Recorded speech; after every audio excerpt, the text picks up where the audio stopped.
இந்த தும்பப்பூவில் இருக்கக்கூடிய மிக முக்கியமான ஆன்டி ஆக்சிடென்ட் என்று சொல்லக்கூடிய எதிர்ப்பாற்றலை அதிகப்படுத்தக்கூடிய பொருளும் கேன்சருக்கு எதிராக போரிடக்கூடிய அந்த தன்மையும் வந்து பார்த்திங்கன்னா கேன்சரை வரவிடாமல் தடுப்பதற்கும் ஆரம்ப நிலையில் இருக்கக்கூடிய புற்றுநோய்களுக்கு மிகச்சிறந்த ஒரு அருமருந்தாகவும் பயன்படுகிறது. குறிப்பாக நிறைய பேருக்கு மூக்கில் அடைப்பு ஏற்படும். இரவு நேரங்களில் சரியான முறையில் தூங்க முடியாது. இப்போ மூக்கில் ஏற்படக்கூடிய அடைப்புகளுக்கு தும்பப்பூவு அல்லது தும்ப இலைய சாறு எடுத்து அது 1 அல்லது 2 சொட்டுகள் வந்து நாசியில் விடும்போது மூக்கடைப்பானது குணமாகும். அதே போல் நாள்பட்ட தலைவலிகளுக்கும் 2 சொட்டு நாசியில் நசியம் என்று சொல்வார்கள். ஸோ நசியம் என்றால் அந்த ட்ராப்ஸை வந்து நாசியில் விடுறது.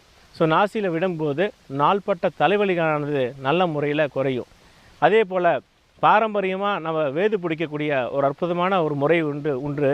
இந்த பாரம்பரிய முறையில் நிறைய விஷயங்கள் நம்ம மறந்து போயிட்டோம். அதில் வந்து வேது பிடிக்கக்கூடிய ஒரு முறையும் உண்டு. தும்பை